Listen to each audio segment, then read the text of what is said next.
40s at night. Oh, that sounds wonderful. Sounds refreshing. Yeah, the trees, the maples are changing. They're turning red. Where are you? Where are you? Vermont in the islands, way up by Canada. Oh, how beautiful. Yeah. You can't So- see Fort Ticonderoga from your place, can you? No, that's south about 2.5 hours. Where's that? Oh, that much? Fort Ticonderoga. From where we Big are. lake. Yeah, we're 50 minutes south of call it an hour south of Montreal and an hour north of The Burlington. blue Add to Chrome button, then click Add Extension to Yes, continue. it is. And I'll bring it to you, wherever. We're kind of on the border. They call it 45th parallel down.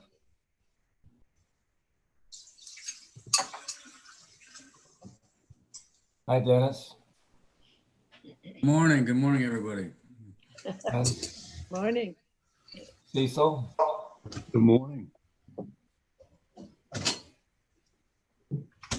It's 7:15 in the afternoon, in the evening over here in India. Where's Cecil? Cecil's under an apple tree? Oh, that's the church steeple behind me. Oh, and He's what's not going to kiss anyone else but me. Oh, hi, Jenny. And Billy Pepper, I recognize people today too. Anybody else? That's a picture off of the college website that I got the other day. Those are cherry blossoms. Oh, is that what they are? Mhm. I see they have some COVID at Davidson. Yeah. Yeah, Yeah. That's too bad. bound to happen. Yeah. Full team.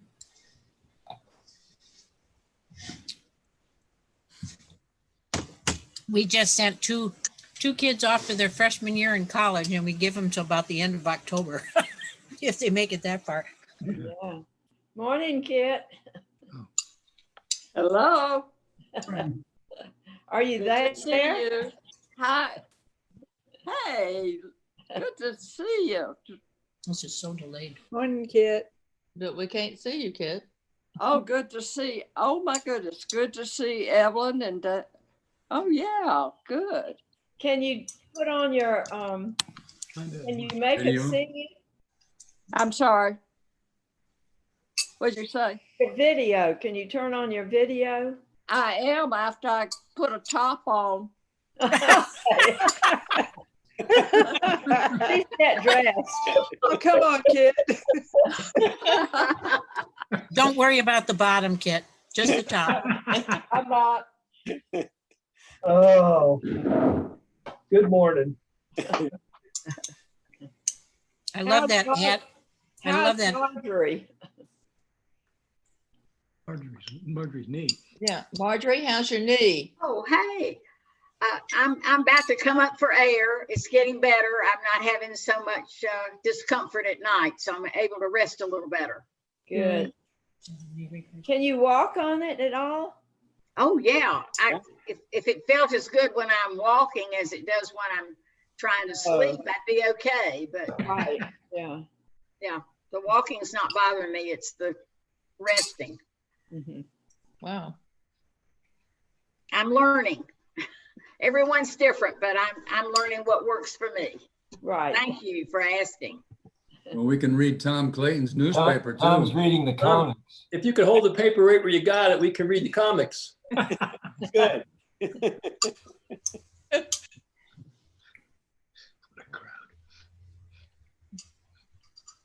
What's Peanuts doing today? Is he still playing baseball? I actually don't read Peanuts. You They're gotta all, read they're all reruns. all reruns, yeah. I thought it might be the big words. Who is that? I can't tell. John, I think. Up here. John. Yeah, Carter. John's on. Hello, John. And that's real scenery behind him. Where are you, John? He's at Dennis. Black Dennis. Mountain. Dennis, how do you get that exotic background? Well, Is actually, that- Cole Barton found it and sent it to me because he knew that I was, an India person. I think it's pretty easy to find. Almost any picture you can convert into something like that. You have to know how to do it, though. Yeah. Yeah. But if down in your lower left, you can click next to where the video is, and it will give you options of what to do for a background, and you can post something there. Okay. I'll check. All right, friends, it is time to start. I'm going to ask Yeah, you are. everybody except the Machanis to mute themselves. How do you do that? What? Go ahead and everybody mute themselves except the Machanis, and we'll help you if you need some help. Go ahead, Mary, if you want to go ahead and I'm pleased to introduce Mur and Mary Johnny. Mary works at college. Mur works at Wake Forest. They have 2 sons. And I'm gonna stop there and let them take it away. All right, thank you, John, and good morning, everyone. I hope you can hear us. So good. So it is a privilege and a joy for Mary and I to share our faith journeys today. And we're deeply thankful for this opportunity. And thank you, John Ryan, for asking. Let me start by just thanking those that went before us who shared their stories earlier this month. Megan and Derek May, Kimberly and Tyler Ross, Jenny and Cecil Clifton, and Jane and Cheryl Holland. Their individual and collective stories really inspired us, and we're grateful to each of them for their willingness to share. So today, Mary and I will go through our faith journey chronologically. We thought we would do it in 2 sections. The first section, childhood through young adulthood, and then our married life and family life and our lives today.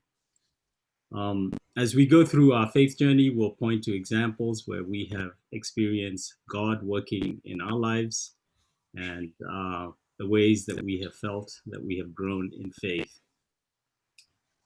So our particular stories begin on the other side of the world, if you will, in the highlands of Kenya, East Africa. Both of us grew up in dual settings. On the one hand, the simplicity of the countryside, and then on the other hand, the worldliness and the culture of school life, where our classmates and our teachers were from every part of the world, all ethnic communities across Kenya and even Africa. So we were both farm kids. We grew up on farms. Mary grew up on a tea farm, which I think she will talk about. And I grew up on a dairy farm. So back in the 60s and 70s, so you can now guess our ages, wide open spaces surrounded my parents' small farm. So like many farm kids, I just love being outside. I love the freedom. I love the space. I loved enjoying nature, exploring, imagining. So in many ways, it was as I look back on it, it was a wonderful life. But I don't know that anyone would necessarily describe farm life as being easy. So we had everyday chores, even during the school year. But what I really dreaded was the school holidays, because that's when the farm staff got time off and my 4 brothers and I would become the 4 a.m. milking crew, among many other farming responsibilities. So we used to play this game, much to the annoyance of my parents. We would push that 4 a.m. milking time to sometimes 4:30, 4:45 a.m. for a little extra sleep. Then we would rush through the milking process, through a well-choreographed process of getting the cows in and out of the milking barn in the shortest possible time, and then just barely making the delivery of the milk to the truck that delivered it to the processing plant. So that gives you a sense of sort of one half of my life on the farm. The other half of my experience, our school life, was really the complete opposite to life on the farm. So Mary and I were fortunate to be born at a time when the country had just gained its independence from the United Kingdom, following a long struggle for independence, which in many ways actually resembled the civil rights movement in the United States. So in British colonial Kenya, every aspect of life was segregated, and the local population had long been displaced from the land.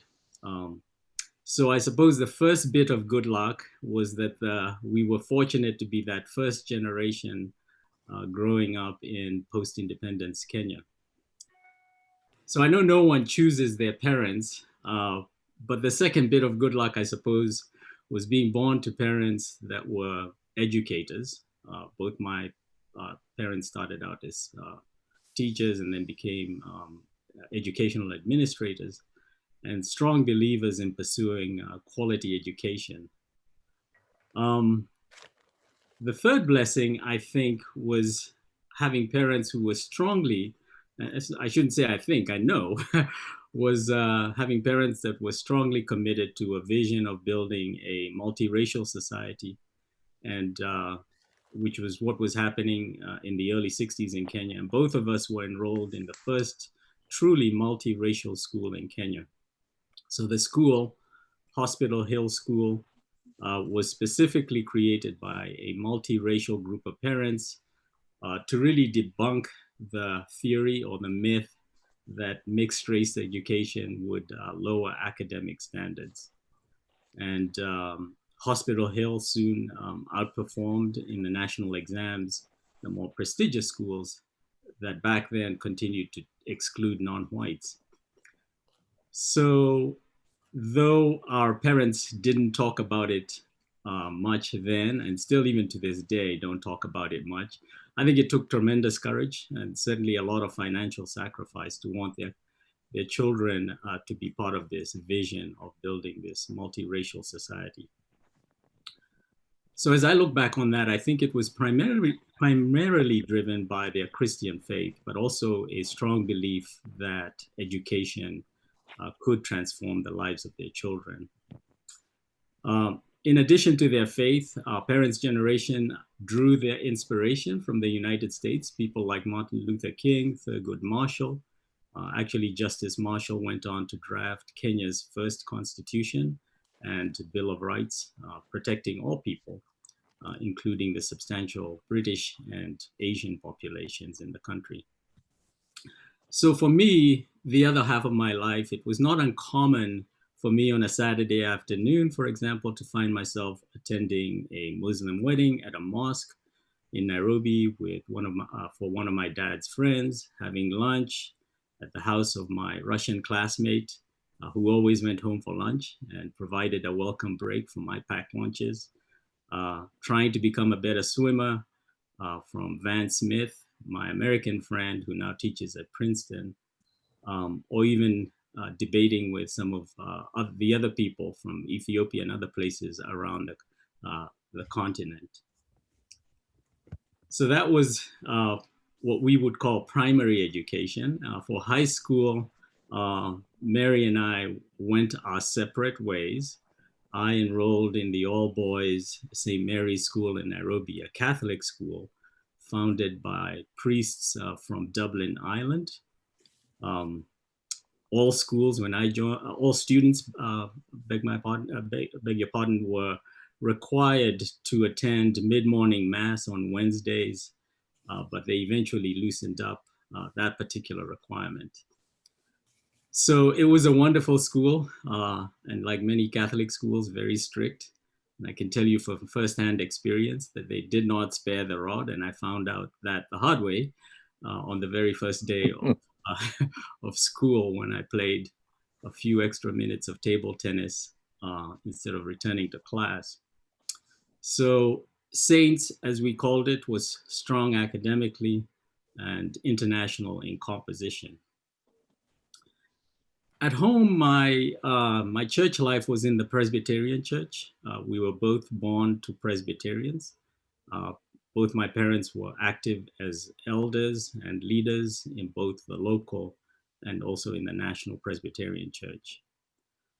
Through about, I think, 5th or 6th grade, I can't quite remember, my family attended St. Andrew's Church in Nairobi, which is the largest Presbyterian church in East Africa. The tall steeple, the stained glass windows, the big pipe organ, and we sang from the 1950s red hymnal. It was at that point, I think, right at 6th grade, that my parents decided to join forces with other farmers to establish a local church where we lived. So they didn't have a church building. So they started out in a borrowed one-room storehouse. So as a child, it was quite the shock to my system, and I think to my brothers. And I couldn't for the life of me figure out why they would leave the comforts of an established church and go to plant a new church somewhere else.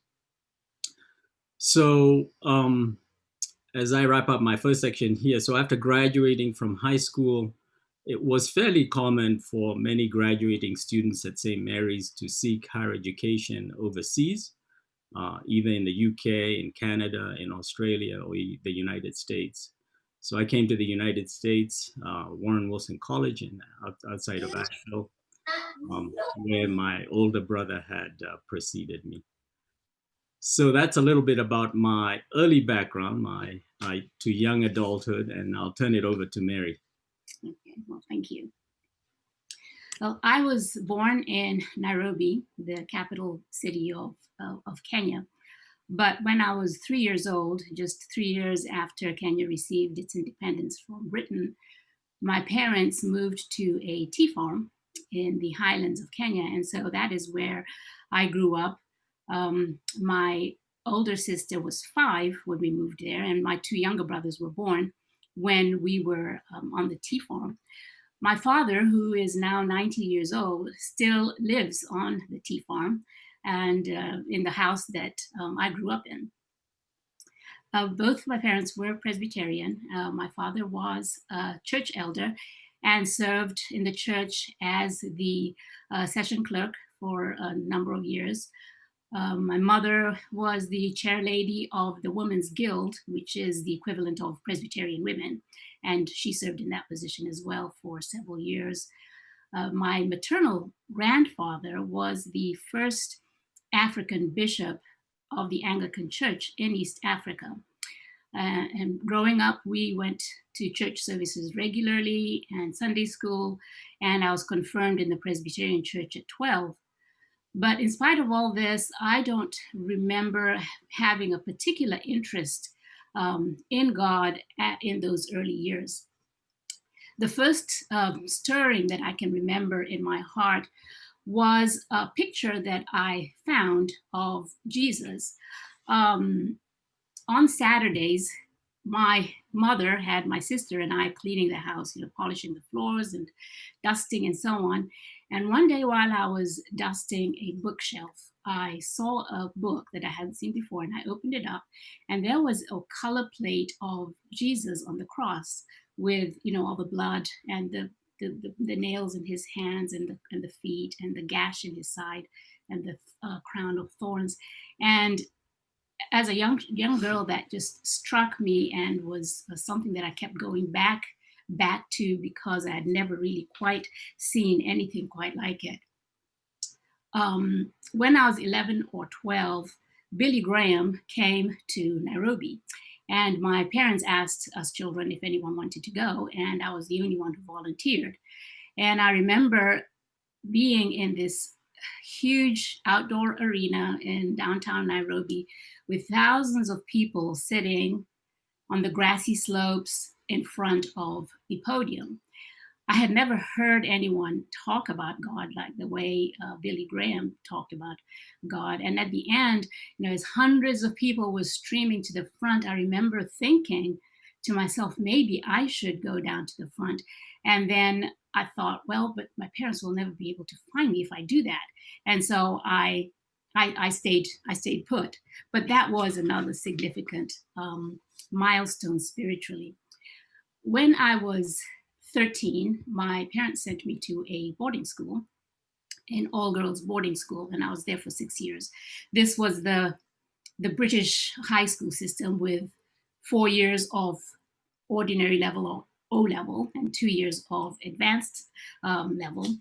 The school was founded by the Anglican Church, and the centerpiece of the quadrangle around which most of the buildings of the school were was a chapel. And we had chapel services every morning and a longer service on the weekends. And the priest was a very gentle soul, and he always seemed a little uneasy at being surrounded by so many girls. But his wife always sat on the front row and was a reassuring presence. Growing up Presbyterian, I did not know the Book of Common Prayer, but I grew to love the Book of Common Prayer, and actually many decades later bought myself a copy just because I loved that liturgy. One thing I remember from the Book of Common Prayer was a phrase that just rang in my mind through my teen years, and that was, "Worthily magnify thy holy name." I wasn't quite sure what exactly that meant. While I was in boarding school, I joined the Christian Union, and through the Christian Union attended Word of Life camps. The school year, we did not have a long summer break, but instead had 3 shorter 1-month breaks. And during those breaks, the Word of Life would host a 1-week camp on their campus on the outskirts of Nairobi. And one thing that they did, that is when I first learned about quiet time, or QT as it was called. Early in the morning, the bell would ring and we'd all leave our cabins and scatter throughout the campus with a Bible and devotional and a notebook and pencil. And I remember loving those quiet times where you could just sit quietly and listen to God. And I believe it was during those quiet times that I finally turned my life over to God. In between high school and joining the University of Nairobi, I joined a group hosted by the Navigators. The Navigators were a US-based group, like the Word of Life was. And there was a group of people who had just graduated high school, and we were joined together in what was called a core group. And we met after church on Sundays, and on Saturdays we'd go hiking. We also participated in some retreats. One of the cornerstones of the Navigators was scripture memory. And each of us had a little pack of 52 Bible verses, all the way from the Old Testament through the New Testament. It was a topical memory system. And we spent many hours testing each other on these Bible verses. And it is pretty amazing that these verses that I memorized as a 19-year-old still bubble up from time to time, because we did learn them very thoroughly. So this, with this foundation, the example of parents and grandparents being raised as a Presbyterian, the influence of the Anglican Church in boarding school, and the Christian Union, the Navigators, and Word of Life.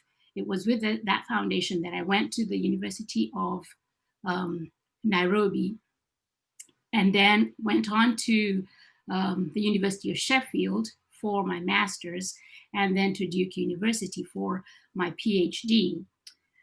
My mother was the oldest of 11 siblings, and in 1950, she and her sister Margaret was sent to London, England for vocational training by her parents, my grandparents, through an organization of the Anglican Church called the Church Army.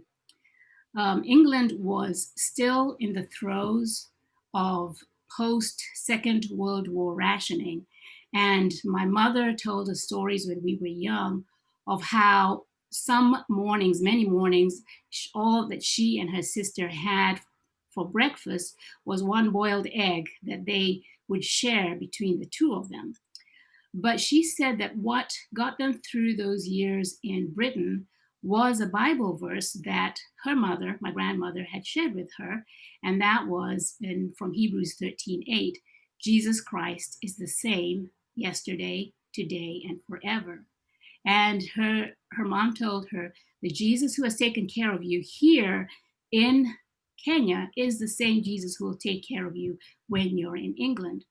So many years later, when I left for Sheffield and then later left for North Carolina, and I was the first of the siblings to leave the country, my mother shared those same words with me, and she said, Jesus Christ is the same yesterday, today, and forever. And the Jesus who has taken care of you here in Kenya will take care of you in Sheffield and in the United States. My mother died in 2008, but I feel like her words will live forever. And I have seen over the span of many, many decades how the hand of God has been present and active through my teens, my 20s, which were full of ups and downs, 30s, 40s, and now my 50s. Well, when I was at Duke University, Mer's younger brother was also a graduate student at Duke, and we knew each other because we had been in the same elementary school. And actually, our families knew each other before we were born. Mer's father was my dad's best man when my parents got married. Well, at any rate, Mer would come over to visit his brother in Durham, and we got reacquainted. And in 1993, we got married. We traveled to Kenya and got married in my childhood church in Nairobi. I'll stop there and turn it back over to Mer. So thanks. Yes, so we've been married since 1993. So that's, I think, 27 years this July. And by the way, tomorrow is Mary's birthday, so happy birthday. So as John said, we have two boys, Mark and Michael. Michael he's our oldest and graduated from Wake Forest last year and now works for a technology firm in the Bay Area in San Francisco. Mark is an 11th grader and last week joined the North Carolina School of Science and Math in Durham, which of course everyone knows is a residential school. So we have just entered a new era or phase in our lives as being part-time empty nesters. We're hoping we'll survive this phase of being home alone. We'll see how it goes. So even though we've known each other for most of our lives, as Mary said, we didn't really connect until Mary came to Duke for graduate school. I had completed graduate school at that point. My younger brother, as Mary said, was a grad student. So I would visit him every now and again. And actually to this day, I don't fully understand how Mary would get the word that I was in town and mysteriously show up, but perhaps one day. Anyway, we connected during those visits. And as the young people would say today, we became a thing and got married in 1993. So after getting married, I was working at the University of Tennessee. So we lived in Knoxville, Tennessee. And part of my faith journey in that particular phase or season of our lives was really a struggle to find the right church, a welcoming church in Knoxville. I tried any number of churches. But as a person of color, that turned out to be quite difficult. So several years later, when Mary and I decided to start a family, we thought at that point we would seek new work opportunities in areas that had better school systems. So we identified, we actually sat down, I think, one Saturday morning and mapped out various areas where we would seek opportunities. We ended up with a sizable list, but on that list was Princeton, New Jersey, and the Charlotte region. And through his providence, I was able to find employment at Davidson, and we moved to Davidson College, and moved to Davidson in 1999. So I worked for the college for about 15 years, a little longer than that. And then in 2014, about 5.5 years ago, I accepted a new position at Wake Forest. We of course continue to live here. It's a drivable distance. So we have raised our children here. I've lived here now for 21 years, so I suppose that makes us townies. We joined DCPC right away and became active in church life. My dad, who's in his early 90s now, has always loved music, and as an adult had enrolled for music classes in the Conservatoire of Music in Kenya. And I had the good fortune of growing up in a home full of instruments and music. So at DCPC, it's been a blessing to be part of the chancel choir, on the Global Missions Committee, and to serve on the session. For me, music is really, as some people describe it, the voice of the heart. It's how I seek God's guidance, and also how I give thanks for his faithfulness. Global Missions has also been a wonderful way to see and better understand the common bond that we all share as children of God, and how we are invited to step outside our comfort zones towards better understanding his creation. And I remain eternally grateful to DCPC and Alan and Ann Brindisi for their tireless efforts in the area of global missions and other areas as well, of course. So as I look back on it all, the diverse experiences of growing up on a farm, having classmates and teachers from all over the world, church life in a number of different churches, both here in the United States and in Kenya, moving to the United States as a student and then raising my family here. It really has strengthened my faith journey. In many ways, it's deepened my understanding of the world and of God. It really has transformed the way I view and understand myself and my own life experience. I hope that these diverse experiences have helped me build a deeper appreciation and empathy and compassion, and even gratitude. So we all know we're living through difficult days and difficult times these days. And that's especially so, I think, for Black and Brown people. The news is full of the challenges that surround us, the deaths of Tamir Rice, George Floyd, Breonna Taylor, Ahmaud Arbery, and countless others that have been really shocking and frightening, and a real reminder of the persistence of systemic racism that surrounds us.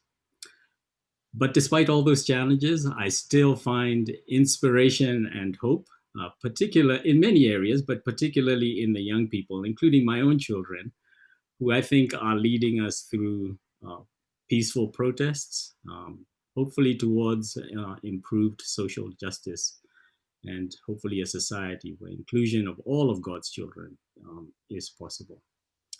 So all of this, my life experience, where we find ourselves today, has really caused me to be curious about how God works through all of us in our everyday experiences, even though perhaps we're often unaware of it. So I constantly find myself asking the question, how is God using the situations that we find ourselves, the experiences that we have, the people that we encounter as each of us go through our lives for his purposes. So I will pause there and turn it over back to Mary. Okay, thanks. When we lived in Knoxville, Tennessee, I worked at a nearby Oak Ridge as an environmental scientist. We attended Christ Chapel, which was a non-denominational church that Mer had finally found as a bachelor. And the pastor, David and Nancy Moore, took us under their wing. And I remember when Michael was born, they were at the hospital. And then when we got home from the hospital, they were there at home along with other members of the church, and they supported us beautifully during those early weeks. When we moved to Davidson in 1999, we rented the ranch house at 544 Concord Road. And as we were thinking about where we should go to church, we had two considerations. My mom had said that we should attend the church that is closest to our house as long as they were preaching the word of God. Mer's mom had said that she was a little uneasy about the non-denominational nature of the church that we were attending in Knoxville. And she said, if you can find a Presbyterian church in Davidson, it would be really good if you could attend it. And so DCPC met both of those criteria. And so that first Sunday we got dressed and we went to and attended DCPC. And upon entering, we couldn't help but notice that we were the only people of color in the sanctuary. And I remember feeling pretty uncomfortable for the first few minutes. But during the passing of the peace, this couple came up to us. They were called Lynn and Marjorie Burris, and they gave us just the warmest, most sincere welcome ever. And we were just blown away. And at the end of the service, they said they hoped they'd see us again. The very following day, which was a Monday, I was at home with 2-year-old Michael finishing off packing, and there was a knock on the door. And we had written our name and address in the friendship pad. And there was Reverend John Lyles, who was a parish associate at the time. And he had come to visit and find out if we needed anything. So we chatted for a while, and I couldn't really tell you what we talked about. But I do remember thinking, oh, what a wonderful, caring person this is. So the rest, as they say, is history. We attended a new member class, became members at DCPC, and both of our children, Michael and Mark, have grown up in this church, which opened its arms and embraced us. When Mark was born in 2004, Lynn and Marjorie were the first to visit us when we came home from the hospital. And they were also the elder sponsors when Mark was baptized. My mother-in-law stayed with us for about 6 weeks after Mark's birth, and she kept commenting about the hospitality and the warmth of DCPC as meals were delivered and other forms of support were given to us. When my mother died in 2008, Lib McGregor Simmons came and visited us that evening, and was very comforting, and it was just great just to have her present. I had to travel to Kenya, I had to fly out to Kenya for the funeral, and because of the very short notice, the flight was extremely early in the morning, and so I had to leave the house at about 3 a.m.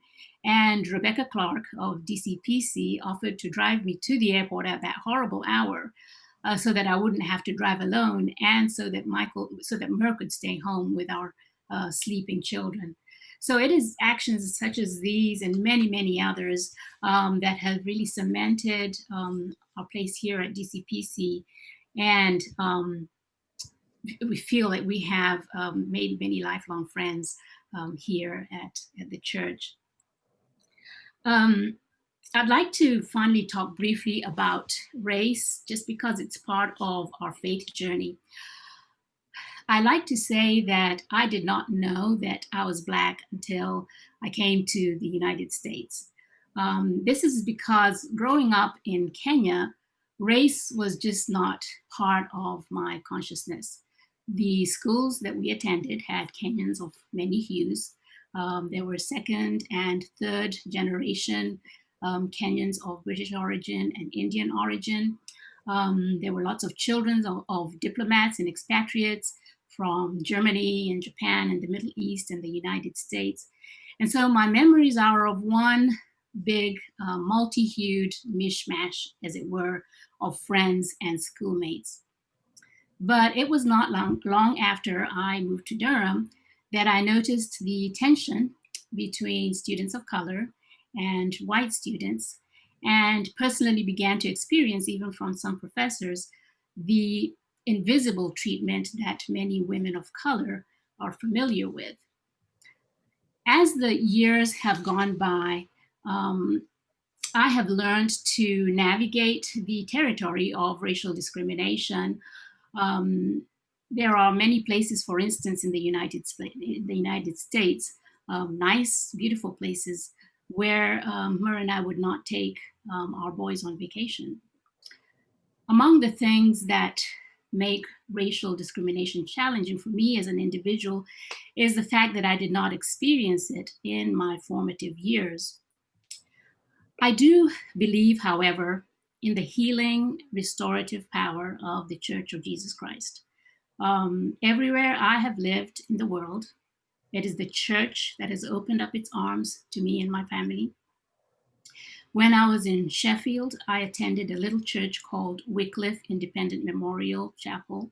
And my friend Moran, who was from Liberia, and I, who was also attending the University of Sheffield, they took us in, and this became our family. When I was in Durham, my host family attended Blacknall Presbyterian Church, and so that became my church home.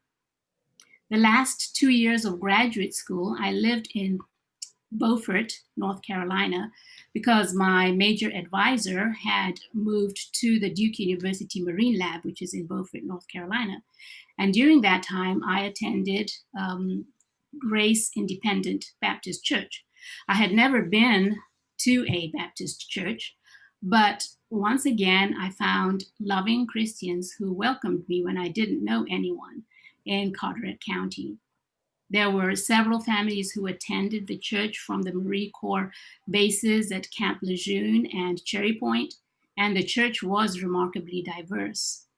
And I've already talked about the warm embrace of Christ Chapel in Knoxville and DCPC here in Davidson. Racial discrimination is a scourge that goes back many centuries, but I do believe through personal experience that the church is the channel through which God can work, using us as hands and feet and eyes and voices of healing and acceptance and love.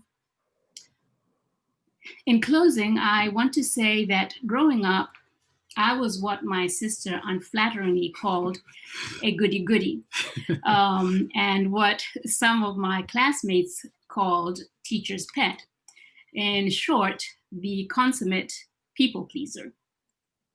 And for many years, I harbored at the back of my heart the notion that I could earn God's love.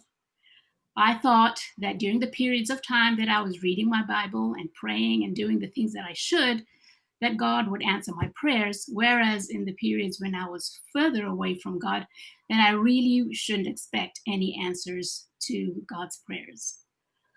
As I have looked back over my life, over our life, I have realized that there were many times that I was very far from God. And instead of turning his back, he opened, as it were, the windows of heaven and poured out blessings upon me and upon my family.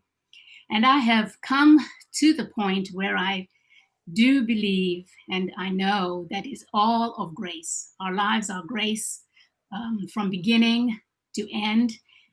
I can't earn it. I can't deserve it. I can only give thanks for God's amazing grace. We'll stop there, and we'll be glad to take any questions.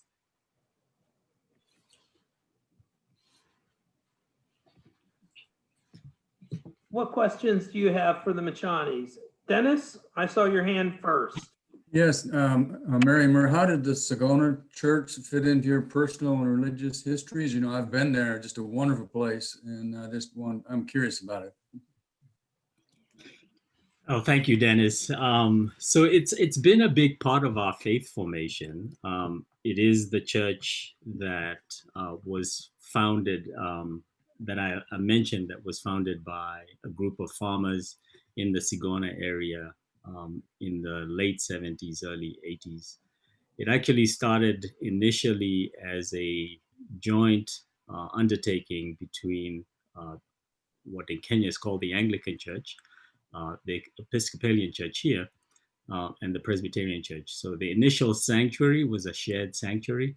And on one week, the Anglicans would preach, and then the next week, the Presbyterians would preach. And so back and forth like that. And so it was a big part of my life growing up. It was literally the original sanctuary. Once they moved out of the storeroom that I mentioned, was literally right across the road from where my parents live. And so we were there all the time as the church was being built, certainly on weekdays for choir practice, for many other occasions that were held at the church. So it's been a big part of our journey.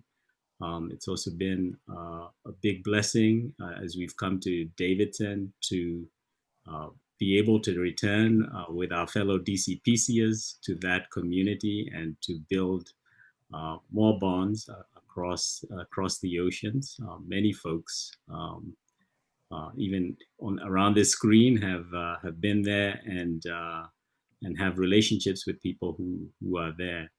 So it was instrumental, I would say, in forming us and molding us, and a big part of our faith journey. Thanks. Thank you, Mary and Mert.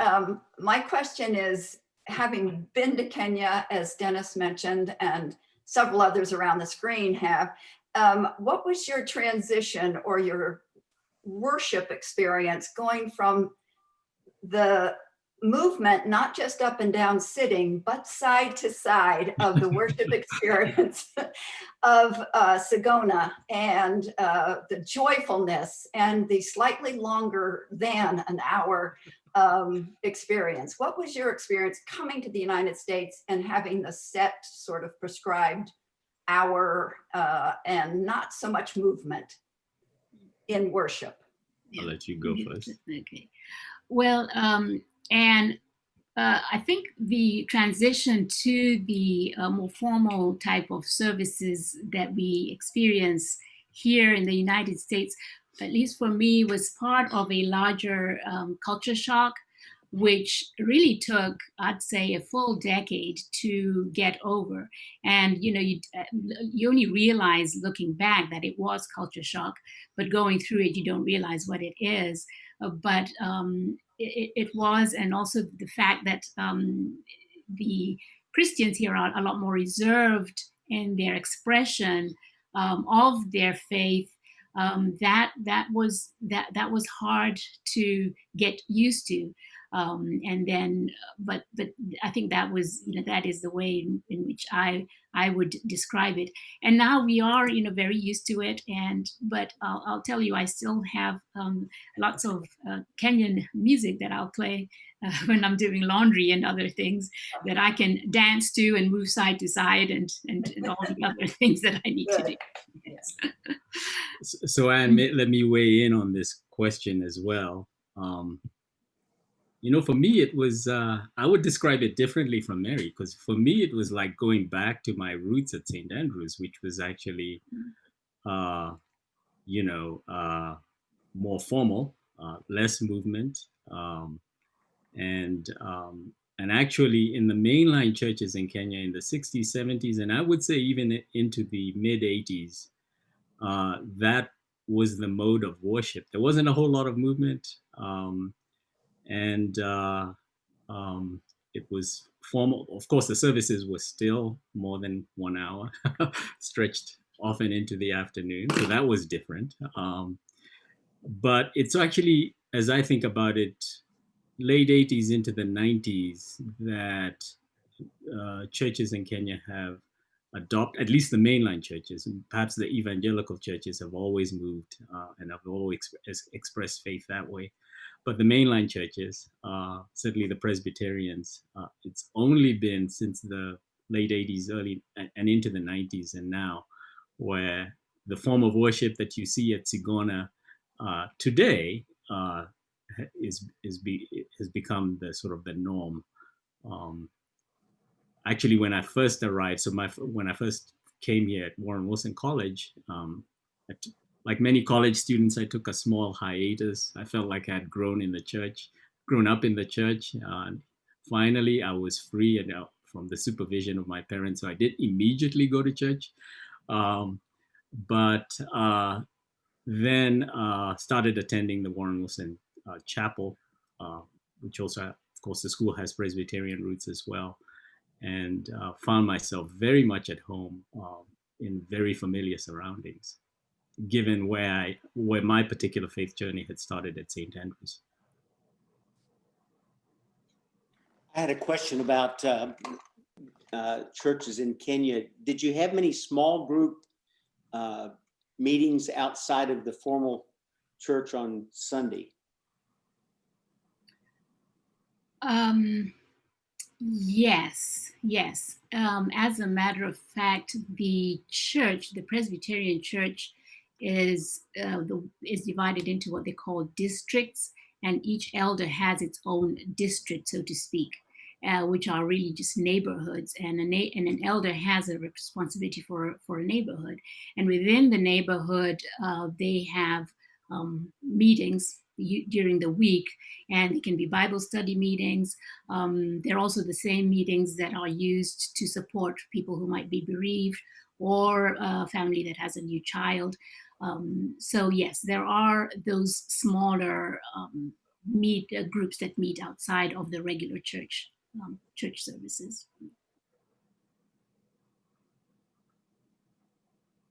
Other questions?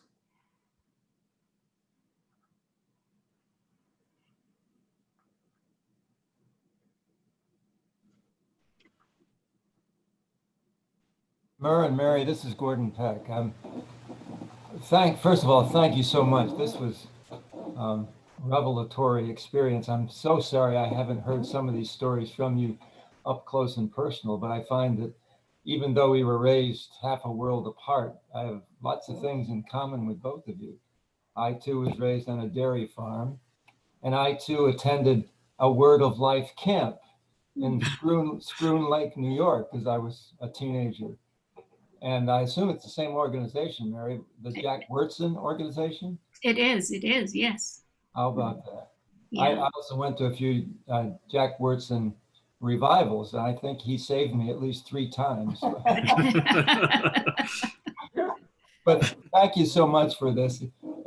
I also appreciate the quality of the education that you experienced beginning in Kenya, and something that in many ways may be superior to some of the education our young people experience in this country now. We don't have a corner in the United States, as you point out, on diversity, cultural diversity, nor education. And I just applaud your way to work your way and take advantage of the opportunities you've had in so many different places. And thank you for your presentation. Thank you, Gordon. Thanks. Thank you. Yes, it is indeed a shame that, Gordon, that we haven't had more opportunities to share our common experiences. I do suspect that many others across the screen and beyond would discover that we all have these bonds that perhaps are undiscovered. So grateful for opportunities like this where we can actually uncover our common ties. I wanted to say I have many of those same ties that you've spoken about, but I'm so impressed about how you look for church family everywhere you went, and for those people that reached out to you over the years. And do you find that others that have come to this country have had those similar experiences, or have they shared with you their disappointment and not being able to find what they had at home? It's a good question. Mm-hmm. You know, Marjorie, I would just speak from the limited perspective of, other family members. So I've had other brothers who have come to the United States and friends. So that's perhaps not the broadest perspective. I think by and large, I would say, going by our experiences and certainly those of my siblings and our friends, that they've been largely successful. Sometimes it's taken, as I said in my own personal experience, a few tries to find the right fit, as it were. But by and large, there's an openness to the United States, and I think from my perspective, it goes back to we're a land of immigrants, right? And so there's an openness to the United States that perhaps does not exist in many other places around the world. So, and again, I want to be cautious. I'm only speaking from the limited experience that people that I'm in contact with, that I think they've been largely successful in finding, for those who want to, find a church home and integrate into a church home. My brother lives in Durham. He's a civil engineer, and as I look at his life, that certainly has been the case. He has a very strong church home. My older brother David works for the World Bank and lives in Washington, D.C. And he and his wife Christine and their child have a strong church home in the DC area. And so that's my perspective. Perhaps Mary has. No, I would just echo what Mur has said, and I think the openness that you mentioned, Mur, is particularly evident within communities of faith in terms of being open to people who might be different, or just wanting to embrace other believers.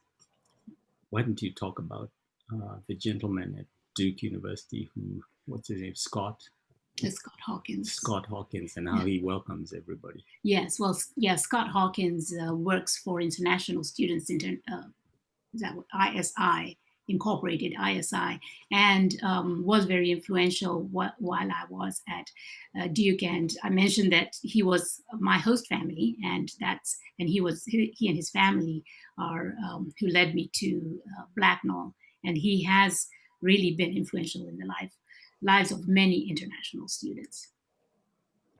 What struck me about Scott Hawkins when Mary and I started dating, and I would spend more time in Durham, I would often end up at Scott Hawkins' home. Right. And it was, and his wife he and his wife were always so welcoming, and so we'd sit in their living room, close to 9th Street in Durham, and often they would serve tea, which is great. I grew up drinking tea. We both grew up drinking tea. Mm-hmm. And it was like being in a mini United Nations as I looked across the living room, students literally from all parts of the earth, Japan, China, Asia, I mean, just everywhere, and Europe. And so, Marjorie, I do think that given our roots as a country, being a land of immigrants, that really does make it easier for people who move here to assimilate. Well, you've added so much richness and blessings to us. So thank you so much for all you've added everywhere you've gone, and particularly here. Thank you. The debt of gratitude is ours, Marjorie. Oh, ours as well. We probably have time for one or two more questions. John, I have a question. This is Bob Osborne. Question for Mur and Mary. I think it's wonderful that Mark is gotten into and is at North Carolina School of Science and Math. I'm wondering how they are doing in terms of trying to have in-person classes, keeping out the virus, and also whether they're doing any classes online. We have 2 grandchildren at NC State, not too far away. One of them is a freshman and is just brokenhearted. She had to come back home. And you can imagine somebody looking forward to all this with great anticipation, and then now back home, and actually she has the COVID, so it's even worse. I wonder how they're doing at North Carolina School of Science and Math. Yeah. The School of Science and Math has a couple of advantages. One is that it's a small school. There are 600 students altogether because it's only 11th and 12th grade. And they determined to have a low density model in that half of the students, they have two cohorts. Cohort A, which is what Mark is in, is going to be residential from now until the first part of October. And then they'll come home and continue remotely, while the second half will then be residential while and they're remote right now. And so they have single occupancy in all the dorm rooms. And, you know, in the dining rooms, they have only 2 people per table with plexiglass in between. The activities that they have are all outside with at least 10 feet apart. And so they are trying to do activities. And many of their classes are online, so they're taking them from their rooms. And the ones that are in person are very, very far apart. So we did have a bit of a scare, and I think the ones who were online earlier heard about it. And that was after we dropped Mark off, not this Friday, but the previous Friday. We received a call from the school at about 11:30 p.m. asking us to pick Mark up. Mark up. And it turns out that a student in his hall had a mother who had just tested positive. The results had just come back. And so out of an abundance of caution, because the student was exhibiting a symptom, they sent all the students in the hall home. And because they don't have any place to isolate the students, we pretty much had to pick Mark up at that time of night. And so, you know, we got home at about 3 a.m. At least one set of parents were not able to pick up at that time because they were out in Ocracoke and the last ferry had left for the night. The student did test negative, and so we were able to return Mark to school on Monday. So, but they are being extremely aggressive about, you know, keeping, in terms of sending anybody who might be infected home.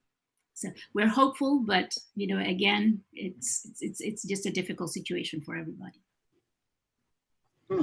Thank you. Yeah. Fahad, I think you had, did you have a question? And that needs to be our last one. I just wanted to make a comment. So thank you very much, Mr. and Ms. Moore, for sharing. It's remarkable. My childhood started on the other side of the world as well. And my first schooling experience was at a Christian school in the middle of sort of the plateaus of North India. And it's remarkable how the sharing of knowledge, education is a form of sharing the light and helps connect the dots at some point. And that was very lovely to hear as well. Thank you very much. Thank you, Fahad. Thank you, Fahad. Yeah. Look forward to meeting you at some point. Yeah.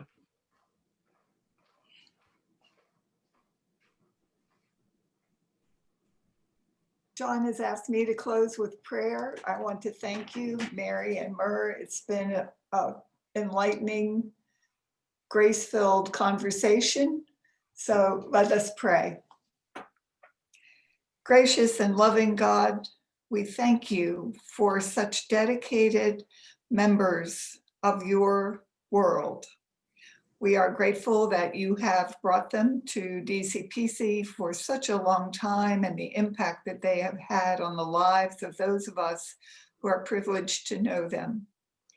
We thank you for their conversation this morning and for the fact that the grace that you provide to all of us fills each of us each and every day. And as Mary said, Jesus Christ is the same yesterday, today, and forever. And for that, we are eternally grateful. In Jesus' name we pray. Amen. Thank you. Thank you all. Thank you. All right, bye. Wonderful. Thank you. Mary. Thank you so much. Everyone. Thank you, Mary and Myrrh. Bye. Thank you. Bye.